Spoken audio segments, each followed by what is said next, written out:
अस्सलाम वालेकुम जी। Class 10th जो आज का हमारा टॉपिक है ना बच्चों, वो है कि लीविस का एसिड और बेस का कॉन्सेप्ट क्या था। ठीक है, तो जिस तरह से अरहीनियस ने अपना कॉन्सेप्ट दिया, लोरी ब्रोंस्टेड ने अपना कॉन्सेप्ट दिया, इसी तरह से लेविस ने भी अपना कॉन्सेप्ट दिया। और आपको पता है ये कॉन्सेप्ट्स बेसिकली किसके बारे में सारे, ये एसिड और बेस के बारे में। ठीक है, तो हम देखेंगे सबसे पहले कि इसने जो अपना कॉन्सेप्ट दिया था वो इसने दिया था 1923 में। तो डेट आपने याद रखनी है, आपके एमसीक्यूज आ सकते हैं। 1923 में इसने अपना ये कॉन्सेप्ट पेश किया था। अब देखते हैं कॉन्सेप्ट था क्या। इसने कहा था कि ऐसी स्पीशी, ठीक है, एसिड जो है ना वो एक ऐसी स्पीशी है, यानी कि वो कोई मॉलिक्यूल भी हो सकता है, वो कोई आयन भी हो सकता है। उसने कहा था कि एसिड जो है ऐसी स्पीशी है जो पेयर ऑफ इलेक्ट्रॉन एक्सेप्ट करती है। यानी एसिड क्या है, एसिड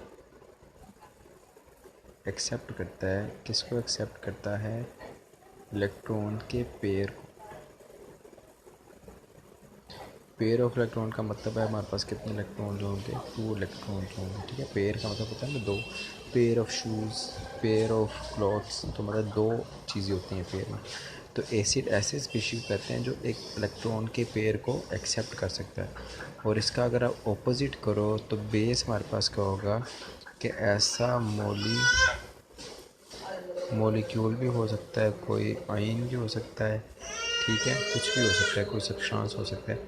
तो ऐसी स्पीशी जो क्या करती है इलेक्ट्रॉन का जो पेयर होता है उस पेयर को वो क्या करेगी, उसका ऑपोजिट कर लो, वो एक्सेप्ट कर रहा था तो ये क्या करेगी, डोनेट करेगी। तो उसने कहा था ऐसी स्पीशी जो इलेक्ट्रॉन के पेयर को एक्सेप्ट करती है वो हमारे पास क्या होती है, वो हमारे पास एसिड होती है। और ऐसी स्पीशी जो इलेक्ट्रॉन का पेयर डोनेट करती है वो हमारे पास बेस होती है। तो इससे हमने ये नतीजा निकाला कि फ़र्ज़ करो हमारे पास हैं एक ये बंदा और एक ये बंदा। ठीक है, जो ऊपर वाला बंदा है वो क्या कर रहा है, 2 इलेक्ट्रॉन एक्सेप्ट कर रहा है। और जो नीचे वाला बंदा है वो क्या कर रहा है, वो 2 इलेक्ट्रॉन को शेयर कर रहा है। तो हम सिंपली कहेंगे कि जो हमारे पास ये वाला बंदा है जो इलेक्ट्रॉन एक्सेप्ट कर रहा है ये एसिड है, और ये जो बंदा है जो इलेक्ट्रॉन डोनेट कर रहा है ये हमारे पास है बेस। ठीक है, पेयर ऑफ इलेक्ट्रॉन आपने याद रखना है। अब हम एग्जांपल देख लेते हैं कि किस तरह से उसने बताया कि किस तरह से इलेक्ट्रॉन शेयर हो रहे हैं। तो आपकी बुक में जो नंबर 1 एग्जांपल है वो एक रिएक्शन दिया हुआ है उसने, किसका किसका, BF3 का और NH3 का। ठीक है, इन दोनों का आपस में रिएक्शन हमने स्टडी करना है। तो वो हम स्टार्ट करते हैं कि रिएक्शन किस तरह होगा। देखो बोरोन जो होता है ना, बी जो होता है, इसके आटोम शेल में होते हैं 3 इलेक्ट्रॉन, 1 2 3। ठीक है, इसके आटोम शेल में होते हैं 3 इलेक्ट्रॉन। तो ये अपने तीनों के तीनों इलेक्ट्रॉन किसी दूसरे एटम से शेयर करता है। आपकी बुक में जो दूसरा एटम है वो है फ्लोरीन। तो ये क्या करेगा, अपने तीनों एटम किसके साथ शेयर करेगा, फ्लोरीन के साथ। एक फ्लोरीन ये उसका एटम इलेक्ट्रॉन, सॉरी दूसरी फ्लोरीन ये उसका इलेक्ट्रॉन, तीसरी फ्लोरीन ये उसका इलेक्ट्रॉन। ठीक है, आपने याद रखना है कि फ्लोरीन के आटम शेल में 7 इलेक्ट्रॉन होते हैं।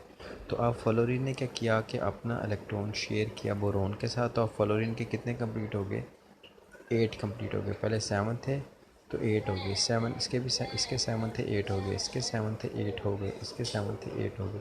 कैसे 8 हुए कि फ्लोरीन के पास 7 थे और एक इसने बोरोन से शेयर किया। ये आपको ये नज़र आ रहा है शेयर हुआ वो। तो एक उसने बोरोन से शेयर किया तो 7 + 1 कितने हो गए, 8 हो गए। ठीक है, तो ये हमारे पास ये कौन सा कंपाउंड हमारे पास बन गया, ये बन गया हमारे पास BF3। ठीक है, दूसरा जो है हमारे पास है वो है NH3। उसको समझते हैं क्या होता है। जो हमारे पास नाइट्रोजन होती है इसके आटोम शेल में होते हैं 5 इलेक्ट्रॉन। तो मैं लिख देता हूँ किस तरह से, जस्ट अ मिनट, 1 2 3 4 और 5। ठीक है। अब होता क्या है कि इनमें से 3 इलेक्ट्रॉन जो है ना ये हाइड्रोजन के साथ शेयर कर लेती है। तो एक हाइड्रोजन इधर आ गई, ये इसका इलेक्ट्रॉन, एक हाइड्रोजन इधर आ गई, उसका इलेक्ट्रॉन, एक हाइड्रोजन इधर आ गई, इसका इलेक्ट्रॉन। तो देखो हाइड्रोजन के पास एक था, एक और मिल गया, तो कितने हो गए? इस हाइड्रोजन के पास भी 2 हो गए, इस हाइड्रोजन के पास भी 2 हो गए, इस हाइड्रोजन के पास भी 2 हो गए। नाइट्रोजन के आटोम शेल में 5 थे, 3 उसको हाइड्रोजन से मिल गए, टोटल कितने हो गए उसके पास? 8। उसके तो 8 हो गए कंप्लीट, हाइड्रोजन के भी 2 हो गए कंप्लीट। अब मसला ये है कि यहाँ पे जो ये 2 इलेक्ट्रॉन आपको नज़र आ रहे हैं, ये इसके पास हो गया है लोन पेयर। लोन पेयर कहते हैं कि ऐसे इलेक्ट्रॉन का जोड़ा, 2 ऐसे इलेक्ट्रॉन जो बॉन्डिंग में पार्टिसिपेट नहीं कर रहे होते, ठीक है, उसे लोन पेयर कहते हैं। अब इस नाइट्रोजन के पास ना ये एक लोन पेयर पड़ा हुआ है अमोनिया में, जो ये नाइट्रोजन है, ठीक है। अब ये क्या करेगी, इसके काम का तो है नहीं है, तो ये इसको डोनेट कर देगी, ठीक है। तो अब आप गौर करो, अब जो मैं इक्वेशन लिखने वाला हूँ, इस इक्वेशन को देखो जो ऊपर आपकी बुक में है, कि ये था हमारे पास BF3, ठीक है। हमारे पास था एक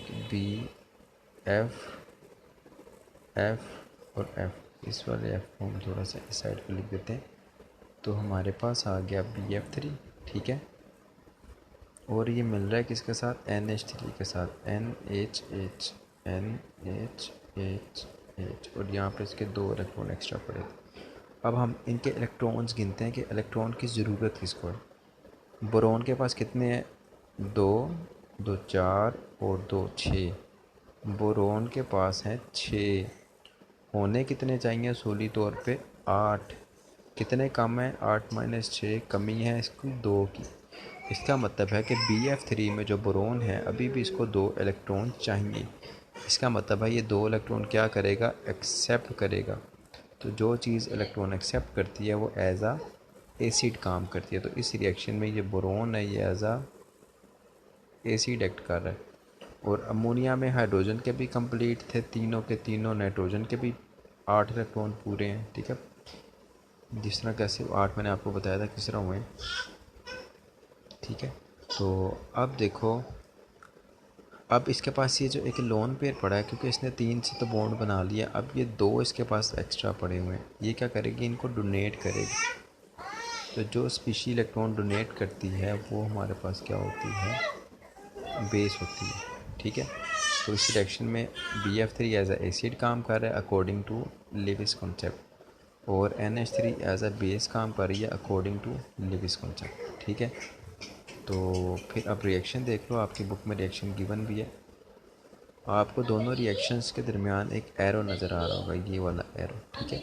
ये एरो देखो आपको नज़र आ रहा है, ये एरो इस तरह से है कि ये नाइट्रोजन है, यहाँ पे बोरोन है, और ये एरो यहाँ से इस तरह जा रहा है। तो ये एरो हमें ये शो कर रहा है कि ये जो 2 इलेक्ट्रॉन है ये नाइट्रोजन से किसको मिल रहे हैं?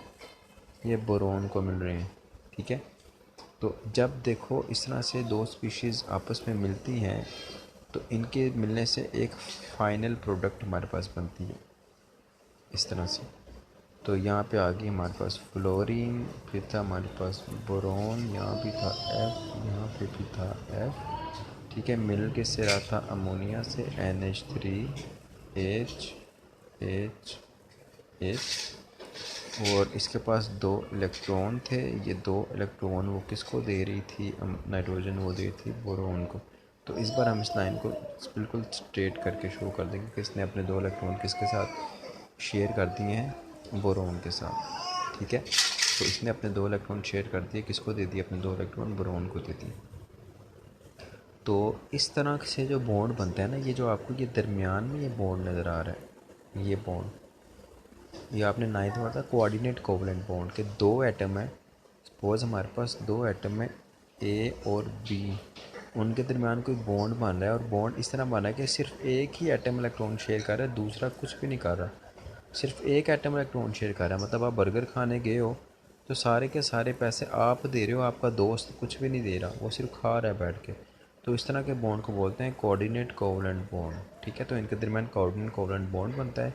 तो इस तरह की जो सिंगल प्रोडक्ट बनती है, देखो 2 चीज़ें आपस में मिली, 1 और 2, इनके मिलने से एक सिंगल प्रोडक्ट बनी है। इस सिंगल प्रोडक्ट को हम कहते हैं ये हमारे पास है एडक्ट। ठीक है, कि लेविस कॉन्सेप्ट के अकॉर्डिंगली जब एसिड और बेस आपस में मिलते हैं तो उनके आपस में मिलने से एक सिंगल प्रोडक्ट बनती है जिसमें कोऑर्डिनेट कोवलेंट बॉन्ड होता है। उस सिंगल प्रोडक्ट को हम एडक्ट बोलते हैं। ठीक है जी, तो फ़िलहाल आज के लिए इतना ही है, बाकी इंशाल्लाह नेक्स्ट लेक्चर में।